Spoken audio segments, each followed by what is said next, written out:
दोस्तों मुझसे बहुत सारे लोग यहाँ पर ऐसा पूछ रहे थे कि आखिर स्टार्टअप होती क्या है और आज जो है भारत में किस प्रकार से लोग जो है स्टार्टअप की शुरुआत करके अच्छा खासा अर्निंग कर रहे हैं, स्टार्टअप की शुरुआत करके किस प्रकार से अच्छे खासे पैसे बना रहे हैं। और कहीं ना कहीं अगर आप लोग भी चाहते हैं कि आप भी कोई नया स्टार्टअप करें या फिर कुछ नया करने के बारे में सोच रहे हैं तो आज की इस वीडियो को मेरा पूरा देखिएगा, क्योंकि मैं आज की इस वीडियो में आपको फुल डिटेल में बताने वाला हूँ कि आखिर स्टार्टअप होती क्या है और भारत में किस प्रकार से लोग जो है स्टार्टअप की शुरुआत करके अच्छे खासे अर्निंग कर रहे हैं, अच्छे खासे पैसे बना रहे हैं और कहीं ना कहीं आज वो छोटे लेवल से निकलकर जो है आज बड़े लेवल तक पहुंच चुके हैं और बड़ा आदमी भी बन चुका है, उसकी कंपनी भी बहुत ही बड़ा बन चुका है। तो ऐसी स्थिति में अगर आप चाहते हैं कि आप भी कोई नया स्टार्टअप शुरुआत करें इस अनएम्प्लॉयमेंट के जमाने में, इस बेरोजगारी के जमाने में, इस लॉकडाउन के जमाने में, तो आखिर आप जो है किस प्रकार से स्टार्टअप की शुरुआत कर सकते हैं, आखिर इसके लिए आपको क्या क्या करना पड़ेगा, आखिर स्टार्टअप की शुरुआत कैसे की जाती है, स्टार्टअप की शुरुआत करने के बाद वहां से किस प्रकार से अर्निंग किया जाता है। दोस्तों मैं सबसे पहले आपको बता दूं कि देखिए आज जो है भारत सरकार भी जो है जो भी लोग नया कुछ करना चाहता है, जो भी लोग स्टार्टअप शुरू करता है या फिर स्टार्टअप शुरू करने के बारे में सोच रहा है उसे बढ़ावा देती है और कहने के उसकी मदद करती है, ताकि जो है जो लोग भी स्टार्टअप करने की शुरुआत करे या फिर स्टार्टअप करना चाहता है उसकी भारत सरकार इसलिए मदद करता है क्योंकि इससे भारत सरकार को भी फायदा है, क्योंकि हमारा इकोनॉमी मजबूत होगा, हमारी अर्थव्यवस्था पूरी तरीके से मजबूत होगी। अगर कोई भी भारत के लोग अगर स्टार्टअप की शुरुआत करता है तो इससे हमारे देश को भी 100% फायदा होने वाला है। और कहने का इसी चलते जो है भारत सरकार हर साल जो है जितने भी लोग नया स्टार्टअप की शुरुआत करते हैं उनमें से जो अच्छा करते हैं और जो नया स्टार्टअप करने के बाद उसका स्टार्टअप चढ़ने लग जाता है तो उसे अवार्ड भी देती है, उसे अच्छे खासे उनकी मदद भी करती है। और ऐसे स्थिति में अगर आप चाहते हैं कि नया स्टार्टअप करें, वहां से अर्निंग करें, तो आप आखिर कैसे कर सकते हैं। तो दोस्तों देखिए सबसे पहले स्टार्टअप की शुरुआत करने से पहले आपको समझना पड़ेगा कि आखिर स्टार्टअप होती क्या है, आखिर स्टार्टअप होती क्या है जिसे लोग स्टार्ट करते हैं। तो मैं आपको बता दूं कि देखिए आज चाहे हम लोग जितने भी बड़े बड़े कंपनियां हो जाए, जितने भी बड़े बड़े लोग हो जाए, जब उन्होंने अपने बिजनेस की शुरुआत की थी तो उन्होंने जो है छोटे लेवल पे ही किया था और कहीं ना कहीं उसी को हम लोग स्टार्टअप करते हैं। मान ले कि आज जितने भी सारे ओयो हो जाए या फिर और भी जितनी भी सारे कंपनियां हैं, चाहे वो व्हाट्सएप, फेसबुक या फिर और भी जितनी भी सारे कंपनियां हैं, ऐप्स हैं, तो वो क्या है स्टार्टअप ही था। जब उसे शुरू किया गया था तो छोटे लेवल पे शुरू किया गया था, लेकिन उन्होंने उस पर मेहनत किया, काम किया, हार्डवर्क किया और छोटे लेवल से निकलकर उसे बड़ा लेवल तक पहुंचा दिया। और कहीं ना कहीं अगर आप कुछ नया करना चाहते हैं, चाहे वो कोई बिजनेस हो जाए या वह बिजनेस ऑनलाइन की दुनिया में हो जाए या फिर वह बिजनेस ऑफलाइन की दुनिया में हो जाए, यानी अगर आपके अंदर कोई भी नया यूनिक आइडिया मौजूद है और उस यूनिक आइडिया को अगर आप एक बिजनेस के रूप में स्टार्ट करते हैं तो उसी को स्टार्टअप बोलते हैं। और कहीं ना कहीं अगर आप जो है कोई भी नया बिजनेस, चाहे वो ऑनलाइन की दुनिया में हो जाए या फिर ऑफलाइन की दुनिया में हो जाए, उस बिजनेस को जो है शुरू करते हैं, उस बिजनेस की शुरुआत करते हैं तो उसे स्टार्टअप करते हैं।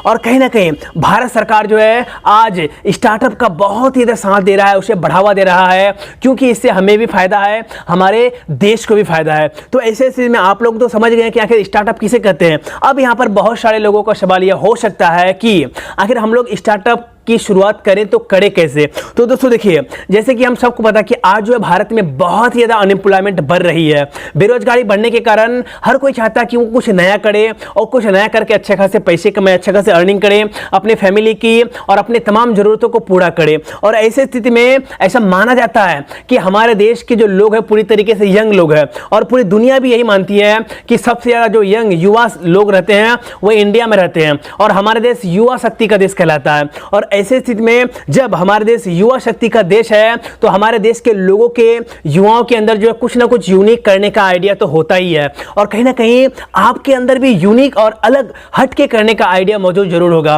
तो उस आइडिया को, उस यूनिक आइडिया को आपको जो है स्टार्टअप का रूप देना पड़ेगा, उस यूनिक आइडिया को आपको जो है बिजनेस का रूप देना पड़ेगा, तभी आप जो है फिर आगे बढ़ सकते हैं। नहीं तो ऐसा बहुत सारे लोगों के साथ होता है कि वह कुछ स्टार्टअप करने के बारे में सोचता है, वो कुछ अलग करने के बारे में सोचता है, लेकिन उसे जो है वह जो है रियलिटी में नहीं लेके आने पाता है, वो सिर्फ सोचता है लेकिन वो उसे स्टार्ट ही नहीं करता है। और सबसे बड़ी दिक्कत यही होती है कि आप जो सोचते हैं उसे स्टार्ट नहीं करते हैं, क्योंकि जब तक आप स्टार्ट नहीं कीजिएगा तब तक आप तो कहीं आगे बढ़ने नहीं पाइएगा, आप फिर पैसे नहीं कमा सकते हैं। इसीलिए आपके अंदर जो भी यूनिक आइडिया मौजूद है उस आइडिया को आपको जो बिजनेस का रूप देना पड़ेगा, उसे आपको स्टार्ट करना पड़ेगा और कहीं ना कहीं यहीं से आपको फिर स्टार्टअप की शुरुआत करनी पड़ेगी। अब यहां पर दोस्तों देखिए, मान लें कि आपके अंदर कोई भी यूनिक आइडिया मौजूद है तो उसे आखिर आप बिजनेस के रूप में, स्टार्टअप के रूप में किस प्रकार से स्टार्ट कर सकते हैं। तो सबसे पहले अगर आपके अंदर कोई भी यूनिक आइडिया मौजूद है तो सबसे पहले समझना पड़ेगा, सबसे पहले आपको सोचना पड़ेगा कि जो आपके अंदर जो यूनिक आइडिया है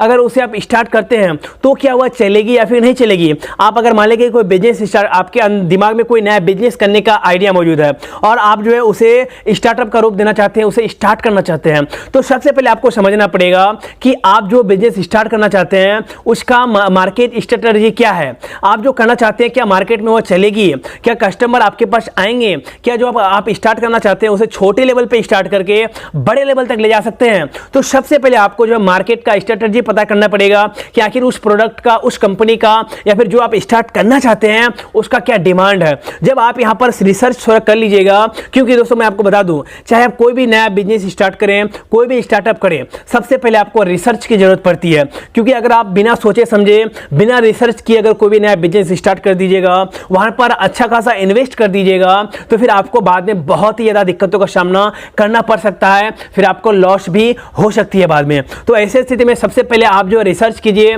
उसके बारे में पूरी जानकारी इकट्ठा कीजिए। जब आपको लगे कि हाँ जो आप करना चाहते हैं पूरी तरीके से सही है और कहीं ना कहीं यह पूरी तरीके से आगे बढ़ सकता है, जब आपको पूरी तरीके से यकीन हो जाए तभी आप जो स्टार्ट करें, तभी आप जो फिर इसे स्टार्टअप का रूप लें। अब यहां पर आपको पूरी तरीके से जो है पूरी तरीके से कॉन्फिडेंस में आ गए कि आप जो है इसे स्टार्ट करना चाहते हैं, तो आप जो इसे स्टार्ट कर दीजिए। अगर आपके पास पैसों की कमी होती है, अगर आपके पास मनी की दिक्कत होती है तो आपको लोन भी ले सकते हैं बैंकों से, वहां पर आप लोन भी ले सकते, मिल जाएगा। या फिर आपके जिला में जो है उद्योग विभाग होगा, हर एक जिले में जो है उद्योग विभाग होता है, वहां से आप संपर्क करें। कहीं ना कहीं स्टार्टअप के तौर पर आपको भारत सरकार वहां पर लोन भी बहुत ही कम इंटरेस्ट में आसानी से दे देगी, तो आप जो है उद्योग विभाग से लोन भी ले सकते हैं और कहीं ना कहीं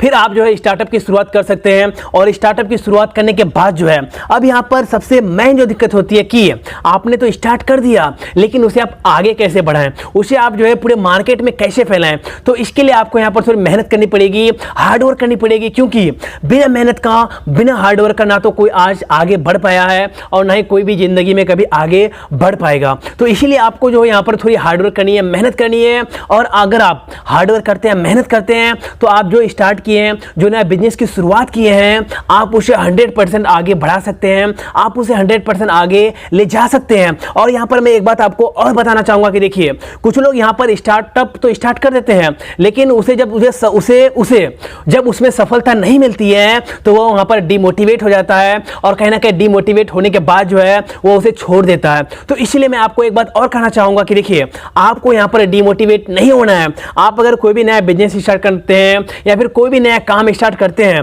तो उसमें आपको जो 2 से 3 साल शुरू में समय देना ही पड़ेगा, शुरू में टाइम देना ही पड़ेगा, क्योंकि बिना टाइम दिए बगैर आप उस काम में सक्सेस नहीं हो सकते हैं, उस काम में आप सफल नहीं हो सकते हैं। तो इसीलिए आप अगर कोई भी नया स्टार्टअप स्टार्ट करते हैं तो आप थोड़ा आपको वहां पर समय देना पड़ेगा, थोड़ी आपको वहां पर मेहनत करनी पड़ेगी, तभी आप उस काम को अच्छे तरीके से और सफल तरीके से कर सकते हैं और तभी आप उस काम में सक्सेसफुल हासिल कर सकते हैं, सक्सेस हो सकते हैं। इसीलिए अगर आप स्टार्टअप करना चाहते हैं तो बिल्कुल कीजिए, क्योंकि आज जो भारत सरकार स्टार्टअप जो भी स्टार्ट करता है उसे बढ़ावा देता है, उसकी मदद करता है। तो ऐसे स्थिति में आज इस प्रकार से हमारा देश युवा शक्ति का देश है, तो यहां पर जो स्टार्टअप की शुरुआत करने की कोई भी कमी नहीं है, अपॉर्चुनिटीज की कोई भी कमी नहीं है। बस आपको आपकी आइडिया को जो है एक रियलिटी के रूप में जो है रूपांतरण करना पड़ेगा, उसे आपको स्टार्ट करने की जरूरत है। और आप स्टार्ट कीजिए, आप हार्डवर्क कीजिए, आपका आइडिया, आपका यूनिक आइडिया 100% चलेगा और आप एक दिन सक्सेस इंसान भी बन सकते हैं और आप एक दिन अमीर इंसान भी बन सकते हैं। तो दोस्तों, बस मैं आपको इस वीडियो के माध्यम से यही बताना चाहता हूं कि अगर आप स्टार्ट करना चाहते हैं तो आसानी से कीजिए, स्टार्टअप स्टार्ट करना चाहते हैं तो आसानी से कीजिए, आप 100% एक दिन सक्सेस हो जाइएगा। तो दोस्तों, अगर यह वीडियो आप लोगों को पसंद आता तो इस वीडियो को लाइक कर दीजिएगा, शेयर कर दीजिएगा अपने फ्रेंडों के साथ। तो दोस्तों, फिर मिलते हैं नेक्स्ट वीडियो में कल, तब तक के लिए दोस्तों जय हिंद, वंदे मातरम।